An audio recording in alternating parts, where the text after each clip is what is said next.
long for lots of chipolatas. Now, of course, in this position, I have some options. I could press in, push the blade out of the way, and then use that like a sword or a bayonet or a dagger. Now I'm nice and close, I can go for squidgy bits. Like throat tap, maybe I can go through the chin, into the tongue, through into the brain. Maybe I could just pop it in the eyeball. Or perhaps, and this is my favourite, you drive it into the armpit, hit both lungs, twist it around, drag it down, and come out the whole body. Oh, we're friends. Right. That's one option, but perhaps you want to do something else and come out right again. So instead of going forward, I will clear the blade, step back, and use the sword like a giant club or a mace. This cross guard is there to defend my hand. In this position, it's there to strike my opponent. This is known as the Mordschlag or murder strike. Oh! Now Dave has blocked it. Wonderful. He's not dead. So, Thank you. however, the cross guard can now be used to manipulate the blade, get out of the way, and then I've got my pommel. The pommel is there to balance the blade and I can swing it with ease. In this position, you can use it to pommel or pommel in the face. That's where the pommeling comes from, yeah? So as you can see, in the right hand, this is an incredibly versatile weapon, if you know how to use it. Now, how do we know that's how we use it?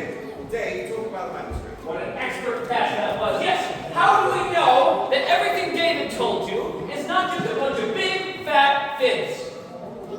Well, we know because here at the Royal Armouries, we are all about scholarship. And what better way than to practice some scholarship than to look at sources from the actual time period. Some texts concerning swordsmanship. The one that we are using today is from Mr. Hans Talhofer, a German swordmaster who lived in the 15th century. And he wrote a magnificent treatise known as the Fechtbuch, which roughly translates to the fight book.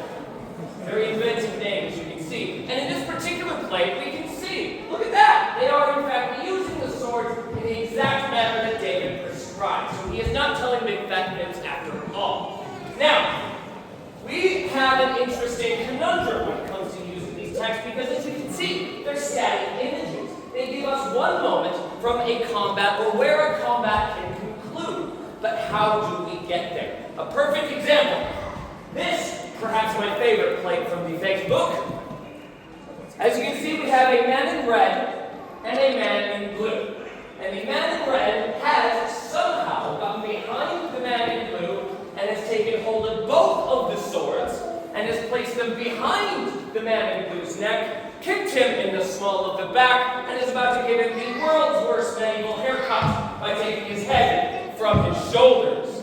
Now, this is wonderful as an image, but again, how do we get there? Well, see, Mr. Hans Talhofer has provided us with a bit of text to go with this. This should clear everything up. It reads, and I've been brushing up on my old suede. Having seized the blade, slid through.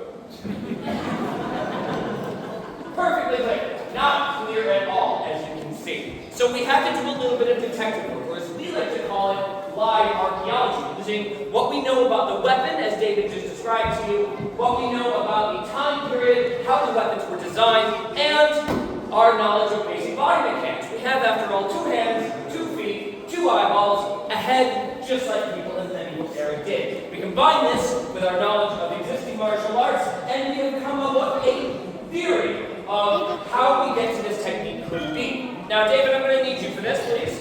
You don't mind taking up your sword? Well, no, it's a man in red and a man in blue. I'm green, so you're in blue. Do you want to join? No?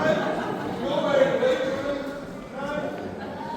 Okay, Oh, fine, I'll do it. Since there's no takers, yes, I'm going to need you for this. Okay, what do you need? What we need is you to exercise your powers of imagination and imagine that David is not the halfway competent swordsman he appears to be, but instead an unwashed, untrained, unthinking peasant who has just found a sword and has decided to attack a man of standing such as myself, and in a wild horizontal strike is attempting to remove my head from my shoulders. Oh, well, definitely you have to do that now. Excellent. So, first rule is to stop the blade. It says to seize the blade. I can't seize a moving blade, now can I? Again, chipolatas all over the floor. I use my own blade to stop it, then I seize it. Now the real tricky part, slip through. Well, it may seem cryptic, but it does give us a couple of clues. I can tell that I'm not going to go left, I'm not going to go right, I'm not going to go back. I have to go through him somehow. And what we've interpreted this to mean is to go through his defense by taking my sword, smashing it into his sword, smashing the whole thing into his face. Are you ready? Excellent. So, I drive all of this forward, and to avoid being struck in the face, like the vain man that he is, he turns around. So I don't dance behind him somehow. I make him do that work for me. Then all I have to do is place my sword on the other side, take a little bit of a step around, kick him in the small of the back, and with a simple sawing motion, remove his head from his shoulders, giving him the aforementioned haircut.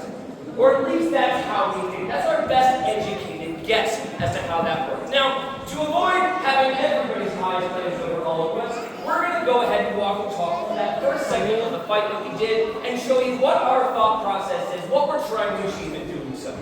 Now, what guard are you taking? I will be taking up Burnia, or Crown Guard. The sword sits next to my head, like a crown.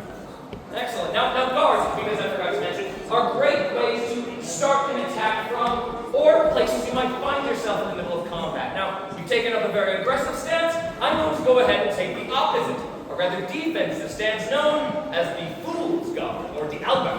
And why do they call it the Fool's Guard? I'm so glad you asked, for two potential reasons. The first is that I am clearly the fool. My sword pointed towards the ground is not of particular use to me in this moment. My entire upper body is exposed for an attack from above. Very foolish indeed. But the second potential reason is that David is the fool. I mean, look. Now that means that if he does a wild attack from above like so, all I have to do is do that, turn him into a medieval kebab, and I've ended the fight right as it starts. But for all of his numerous faults, David is no fool. He's actually quite a competent swordsman. So, instead, what are you going to do? Well, instead of going forward, I'm going to take my sword and swing with the back leg, kick David into it. Oh, first rule of defense. Bring yourself out of realm of danger. Don't be there. But I need to replace it with something, otherwise he'll carry through and cut my other leg. So, I have to check it with my sword, but keep moving. Don't have a static parry. I'm going to keep moving, carry that motion forward, and return the favor. Do the same thing, come down to the head. Sloping parry, sending his sword down to my right. His whole left side is exposed. Time for me to try to take his head. Step back, smoking, using the fore, a strong part of the sword against this foible or feeble and weak part of his. Now here, the crossguard can be used to knock his sword up, and then cut his guts right out. Whoa, hey! Now, that would obviously never work, because I have the reactions of Canada. Anyway, so I'm going to land that half-sword position that David talked about. I'm going to go for his exposed. Didn't work. Try again. This time, keep the swords connected. The idea is very straightforward. What I'm going to do is known as a blizzard, where I slide the sword straight down and the will start to knock. However, David is my direct force, so I'm not allowed to do that. Instead, I'm going to use that same move to knock the sword aside, push the stone. Knock that aside. Come down again. Block here. Now I could do what we just talked about. Grab the sword, drive it forward, sword on the neck, kick in the back, saw its head off.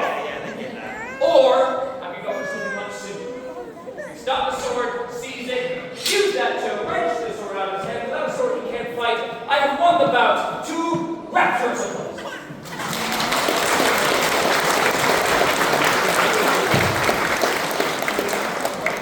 Well, I don't know about you, David, but I'm having fun. Are you all having fun? Yeah. Fantastic. That makes all of us. I say we give it another go. Maybe give you a chance to earn your money back. Remind me what the score is again. It is 2-0 to you. 2-0 to me. So he's got quite a bit of ground to recover. But to make things interesting, I propose a bit of chaos. I say we do the same sorts of techniques, but we each take a moment once to make a different decision. Say, go left instead of right, backward instead of forward, vice versa. Introduce a little chaos into the proceedings, and then maybe, you might have a slightly higher chance of winning. Alright, that sounds good. Alright. Excellent. Same guards begin. Same guard. Lovely.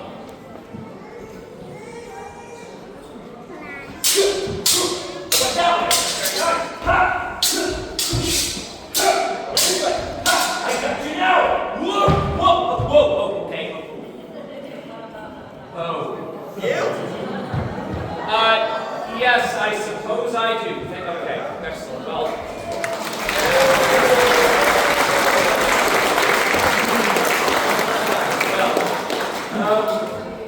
these things teach you things as well, right? That we've learned that you get lucky. Yeah, that's what it was. A little bit of beginner's. Sure. Let's go again, shall we?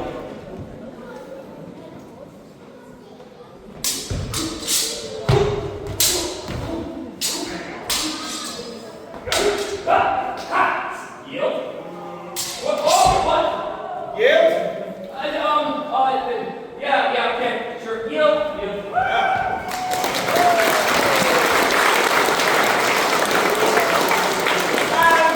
I think with that we'll bring the show to an end on a draw. A lovely way to end the competition. Excuse me. No, we're not doing that. Though the score may be tied, I cannot leave it there, and I don't think you people will want us to leave it there either. What would you say to a tiebreaker? We have a winner and a loser, after all. Would you like a tiebreaker? Would you like a tiebreaker? All right, that's absolutely fine. May I ask you a question? The floor is yours. Excellent. So, in Talbot's manuscript, there are many techniques that we can utilize. And some of these techniques are rather honourable in nature, and some of them are slightly less. And I just wanted to ask, what would you like to see today? Would you like to see honourable techniques utilised, or would you like to see underhanded techniques utilised? Hands up for honourable. Thank you very much. Thank you.